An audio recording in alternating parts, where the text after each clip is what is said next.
Саламатсыңар балдар. Бүгін біз өтө турган темабыз функциялар, алардын графиктери, жұп жана таак функциялар, функциялардын мезгилдүүлүгү, функциялардын өсүшү, кемиши, функцияларды изилдөө. Балдар, функция деп эмнени айтчу элек, эсиңерде барбы? Бул эки өзгөрмөнүн биринин экинчисине көз карандылыгын айтканбыз. Алгебра жана анализдин башталышына ылайыктап аныктама берип көрөлү. Аныкталуу областынан алынган d болгон сан функциясы деп d көптүгүнөн алынган ар бир x сан үчүн кандайдыр бир эреже аркылуу x'ке көз каранды болгон y санын тиешелүү кылуучу туура келүүчүлүктү айтабыз. Функцияны латын тамгалары f, j, q, h жана ошол сыяктуулар менен белгилейбиз. Бул жерде формуланы жазганда y барабар f от x деп белгилейбиз. Мында x көз каранды эмес өзгөрмө же аргумент деп аталат, y болсо көз каранды өзгөрмө. X-тен көз каранды же болсо функция деп аталат экен. Функциялардын аныкталуу областтарын чоң латын тамгасынын чоң d тамгасы менен белгилейбиз жана d f аркылуу жазабыз. Бүткүл f от x сандарынан турган көптүк f функциясынын маанилеринин областы деп аталат балдар. Аны латын тамгасынын чоң e тамгасы менен жазабыз. Эгер f функциясынын маанилеринин областы болсо f от x f деп жаздык.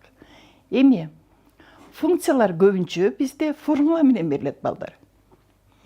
Мейли бизде px жана qx көпүнчөлөр болсо, анда f от x барар px түрүндөгү функцияларды бүтүн рационалдык функциялар деп айтабыз. Ал эми f от x барабар px бөлүнгөн qx түрүндөгү функция берилсе, бөлчөктүү рационалдык функциялар деп айтабыз. Бөлчөктүү рационалдык функциялардан башка дагы жакында эле биз тригонометриялык функцияларды үйрөндүк. Функциялардын каалагандай функциялардын аныкталуу областтарын кантип табабыз? Алардын берилиш формулаларына жараша издейбиз балдар. Формулаларына жараша издейбиз. Мисал келтирип көрөлүчү. Бир канча мисалдарды. Мисалы, y барабар 5x кошуу 1. Бул жерде сызыктуу функция болгондуктан аныкталуу областы бардык чыныгы сандар болот экен. Y барабар 2x квадрат кошуу 3x минус 11. Бул жерде квадраттык функция берилип атат. Демек, квадраттык функциянын аныкталуу областы бардык чыныгы сандар болчу. Үчүнчү мисал, y барабар 5 бөлүнгөн x. Бул жерде бөлчөк менен берилип атат. Бөлчөктүн бөлүмү x эмнеден айырмалуу болуш керек? Нөлдөн айырмалуу болуш керек. Ошондуктан аныкталуу областына x барабар нөлдөн башка каалаган сан деп жазабыз. Функциялардын ичинен биз жұп жана таак функцияларды өзүнчө бөлүп, ажыратып көрсөк болот. Кандай функциялар жұп деп аталат экен? Эгерде аныкталуу областынан алынган ар кандай x үчүн f минус x менен f плюс x-деги маанилери барабар болуп калса, анда жұп функция болуп эсептелет экен. Жұп функциянын графигин сызып атканда ординат огуна карата симметриялуу кылып түзөт экенбиз. Мен бул жерде мисал катары биз баарыбыз жакшы билген квадраттык параболанын графигин карадым. Параболанын графигине көңүл бөлгүлө, ар бир чекити ординат огуна карата симметриялуу болуп атат. Минус 2-де дагы, плюс 2-де дагы мисал үчүн 4-кө барабар. Жана ушул сыяктуу ар бир чекити биз билебиз буга чейин буларды. Эми функциянын жұп экендигин формуланын жардамы менен дагы аныктасак болот. Мисалы, y барабар кашан ичинде x минус 3-түн квадраты кошулган x плюс 3-түн квадраты. Бул функциянын жұп экендигин аныктоо үчүн биринчи аныкталуу областын таап алабыз. Аныкталуу областы бардык чыныгы сандар. Анда аныкталуу областынан алынган терс сандардын көптүгү оң сандардын көптүгүнө барабар болуш керек. X-тин ордуна минус x-ти коюп көрөлү. Кашан ичинде минус x минус 3-түн квадраты кошулган, кашан ичинде минус x кошулган 3-түн квадраты деп жазып алсак, биринчи кашада минус 1-ди кашан сыртына чыгарсак, минус 1-дин квадраты кошуу x плюс 3-түн квадраты. Экинчи кашадан дагы минус 1-ди качан сыртына чыгарып алалы? Анда минус 1-дин квадраты көбөйтүү x минус 3-түн квадраты болот. Терс санын квадраты оң сан болгондуктан бул x кошулган 3-түн квадраты көбөйтүлгөн x кемити 3-түн квадратына барар болот. Бул болсо y(x) функциясына барабар. Демек, биздин берилген функциябыз формулага туура келгендиктен жуп функция болот экен, балдар. Ал эми так функция деген кандай функция? Так функция деп аныкталуу областынан алынган ар кандай x үчүн f минус x барабар минус fx болсо, f функциясы так деп аталып калат. Так функциянын графиги координаталар башталышына карата симметриялуу болот. Бу жерде мен силерге y барабар куб тамырасында x деген функцияны көрсөттүм. Жакшылап карагыла, ар бир чекити координаталар башталышына карата симметриялуу болуп атат, балдар. Формула менен чыгарганда мурдагыдай эле биринчи аныкталуу областын таап алабыз. Мисалы, y барар x кошулган 3 бөлүнгөн x функциясы берилсе, бул жерде бөлчөк болгондуктан аныкталуу областы 0-дөн башка каалаган сан болот. Ар бир x'тин ордуна минусту коюп чыксак, минус x минус 3 бөлүнгөн x деген барар келип чыгат. Бир жерден минусту качан сыртына чыгарсак, x плюс минус качан ичинде x плюс 3 бөлүнгөн x болуп калат. Бул болсо берилген функцияга барабар. Демек, бизде берилген минус санды койсок, минус y ден x болду. Бул демек так функция экен. Эми, балдар, кандай дедик? Аныкталуу областынан алынган ар кандай x үчүн f минус x барар f от x болсо, fx жуп функция болот экен дедик. Ал эми f минус x барар минус f от x болсо, ал так функция дедик. Бирок бул эки эреже тең аткарылбай калса, биз берилген функцияны жуп да так да эмес деп айтабыз. Жуп да так да эмес функциянын графигин берилген шартына жараша түзөбүз. Мындай мисал келтирип көрөлү. Функциянын жуп же так экендигин текшергиле. Y барабар x квадрат минус x плюс 3 деген параболаны алалы. Параболаны биз бурдадан жакшы билген үчүн мен силерге мисалга парабола алдым. Аныкталуу областы бардык сандар. Эми ар бир x'ге минус терс ага карама каршы минус x'ти коюп көрөлү. Минус x'тин квадраты минус минус x кошуу 3. Жөнөкөйлөтсөк x квадрат кошуу x кошуу 3 деген туйнтума келип чыгып калды. Берилген функция менен салыштырсак, карагыла, экинчи мүчөнүн белгиси карама каршы болуп калды. Бул жерде эки формулага тең туура келген жок. Демек, бул жуп да так да эмес экен. Эгерде кааласаңар, мисал катары карап көрсөңөр болот. Y-тин 1деги мисалы же минус 1деги маанилерин карап көргүлө.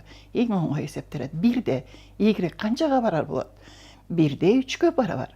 А минус 1дечи? Минус 1де 5ке барабар. 5 менен 3 барабар эмес сандар. Демек, бул жуп дагы так да эмес функция, балдар. Демек, функциялар жуп функция, так функция, жуп да так да эмес функциялар деп аталат деген түрлөрү бар экен. Мындан башка кээ бир функциялар мезгилдүү болушат, балдар. Мезгилдүү дегенде биз мезгил деген сөздүн өзүн кандай түшүнөбүз? Биз туруп кыш деп айтсак, силер эмнени эстейсиңер?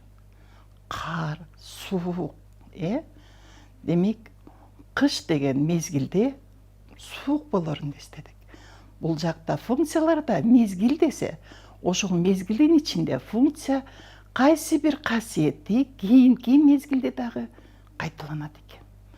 Тактап аныктама берип көрсөк, эгерде f функциясынын аныкталуу областынан алынган ар кандай x үчүн x минус t жана x плюс t чекиттериндеги маанилери барабар болушса, анда бул функция t мезгилинде мезгилдүү функция дейбиз. Мезгилин чоң латын тамгасынын чоң t менен белгилейбиз. T 0-гө барабар эмес болуш керек.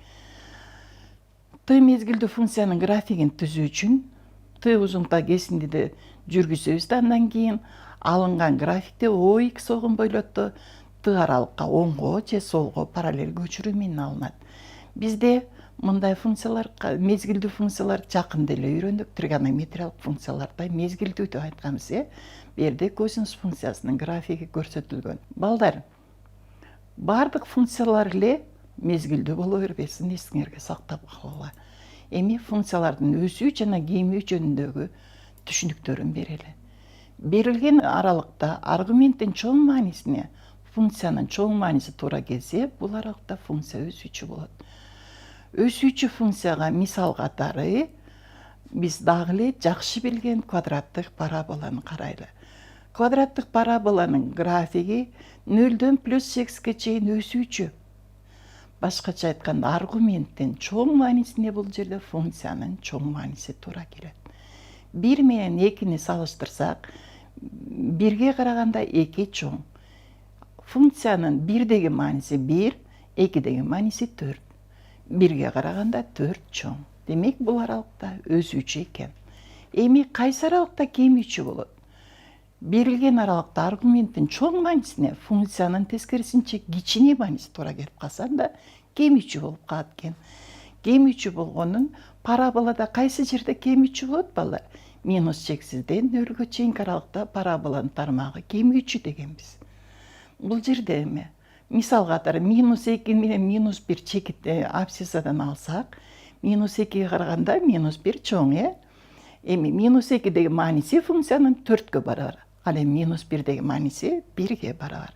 4 менен 1ди салыштырсаңар, 4 1ден чоң.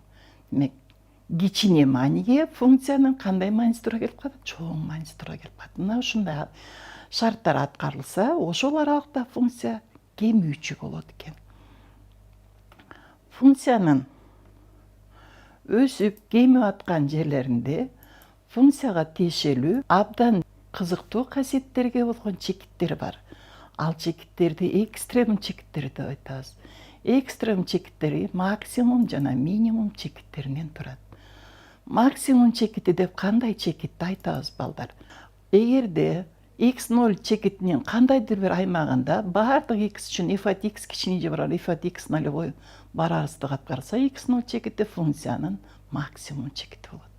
Графикте максимум чекитин карагыла, а минимум чекити тескерисинче f от x чоң же барабар f от x нолевой болуп калса аткарылат экен.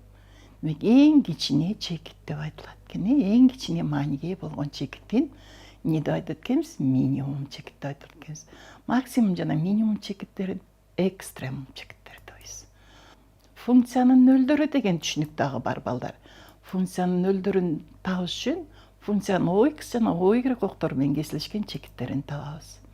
Мисалы, y барабар минус 2x квадрат кошу 2x функциясынын графигин карап көрөлү. Бул функциянын нөлдөрүн табыш үчүн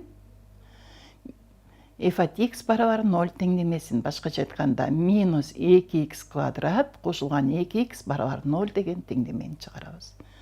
Бул теңдеменин тамырлары 0 жана 2 болот. Демек, 0 жана 2де функциянын графиги абсцисса огун кесип өтөт экен. Ординат огун кайсы чекитте кесип өтүп атат? Ординат огун 0 f0 болгон чекитте кесип өтөт дейт. Бизде 0-дө 0 деген аралыкта кесип өтүп атат.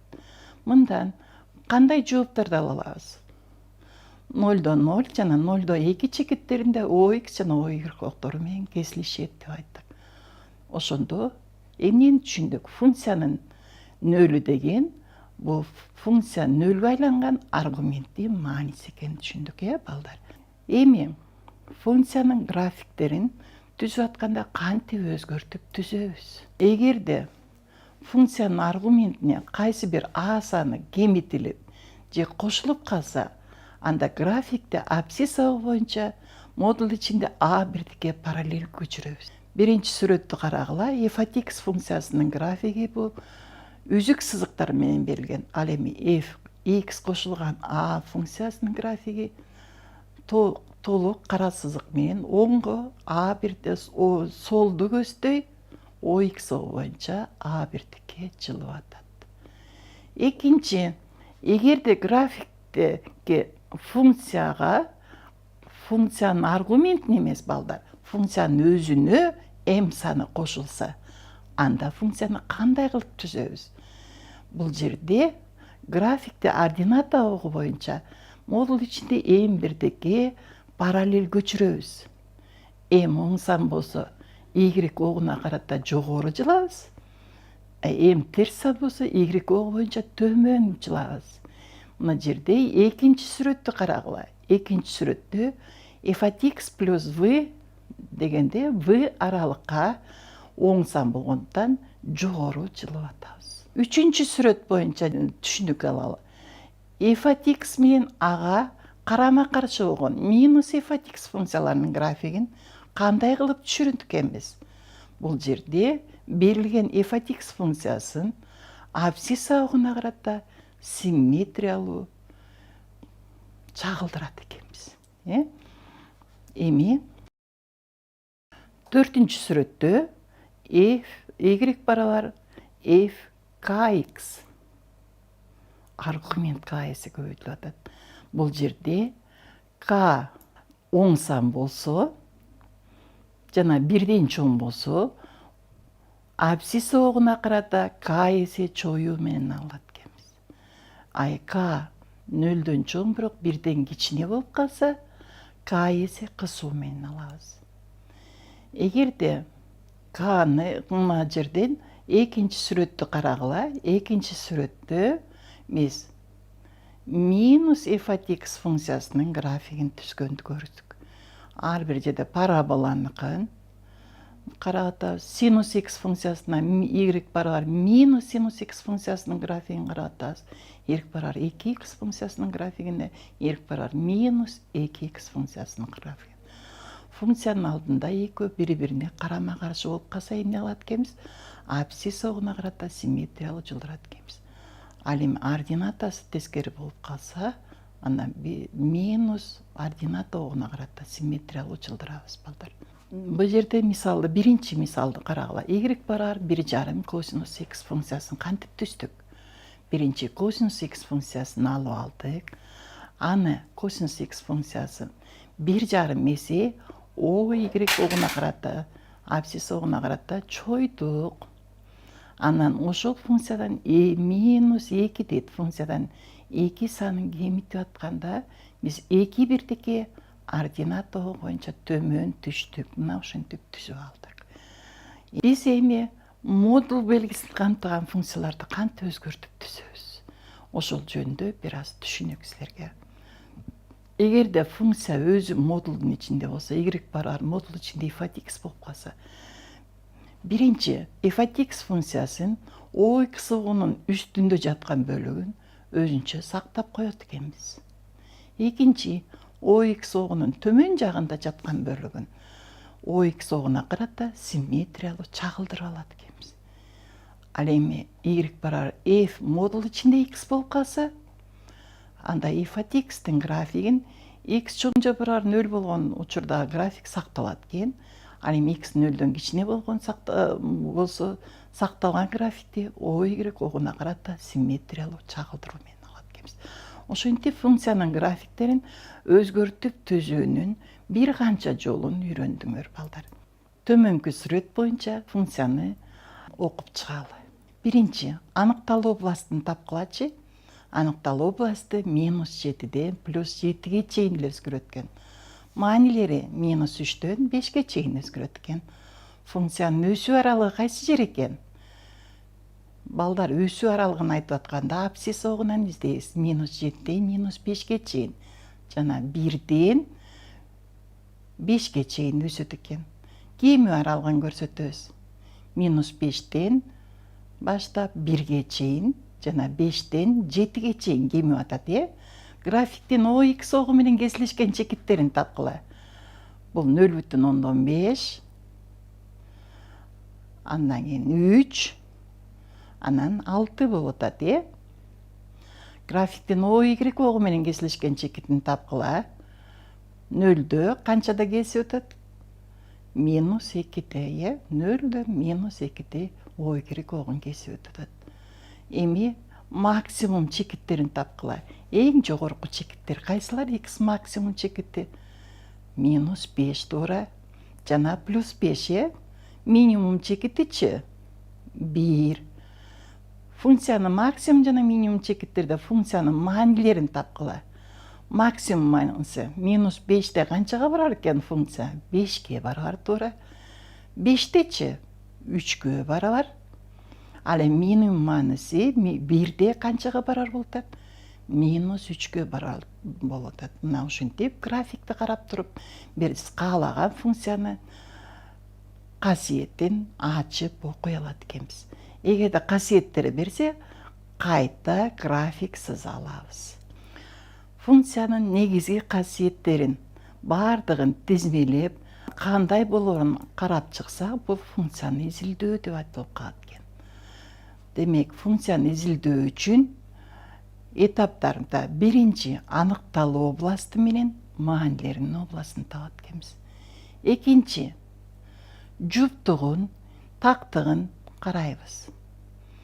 Эгерде функция мезгилдүү болсо, мезгилин аныктайбыз. Үчүнчү, графиктин OX огу менен кесилишкен чекиттерин, андан кийин OY огу менен кесилишкен чекиттерин табабыз. Төртүнчү, функция оң мааниге болгон аралыктарды жана терс мааниге болгон аралыктарды карайбыз. Бешинчи, өсүү аралыгын жана кемүү аралыгын издейбиз балдар. Андан кийин эмнени карадык? Минимум чекиттерин таптык.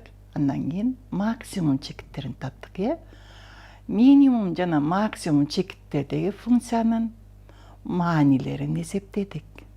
Ошол функциялардын маанилеринин ичинен эң чоңун, анан эң кичинесин таап коебуз. Мына ушулардын бардыгын таап, координаталык окко койсок, функцияны графигин сызган болот экенбиз. Бул функциянын негизги касиеттери боюнча изилдөө деп аталат. Функциянын графиги боюнча кайсы бир функцияны изилдеп көрөлү. Бул жерде y барабар x'тин -3/2 даражасы минус x квадрат минус 1дин 3/1 даражасында функция. Функциянын графигин карагыла. Демек, аныкталуу областы бардык чыныгы сандар экен. Бул жерде маанилеринин областычы. Графикти карасаңар, абсцисс огунун жогору жагында жатат. Демек, аныкталуу областы оң сандар болот балдар. Бул функцияны карасаңар графигин. Абсциссанын карама-каршы маанилеринде функция бирдей мааниге болуп атат. Демек, бул жуп функция экен, Ордината огуна карата симметриялуу экен. Бул функциябыз мезгилдүү боло албайт. OX огу менен кесилишип өтпөйт. Себеби OX огунун бардык чекиттерде мааниси OX огунун жогору жагында жатат. Ал эми OY огу менен кайсы чекитте кесилишет экен? 0/1 деген чекитте. Кайсы аралыкта өсүп атат? Карасаңар, бул жерде 1ге жакыныраак экен, Ошондуктан минус чексизден -0,7ге чейин деп болжол менен белгилеп коелу.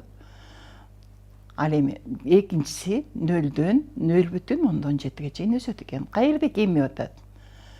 -0,7ден 0гө чейин жана 0,7ден +8ге чейин кемип атат. Эмнеси болуп атат? X барабар -0,7 жана +0,7. Минимум чекитичи 0 туура. А -0,7де эми маанисин табалы. 1ден жогору экен, 1,5дан да жогору экен. Анда болжол менен 1,6 дейли. -0,7 менен +0,7 1,6га барар экен. Минимум чекити 0/1. Мына функциянын графигин озеки изилдеп чыктык.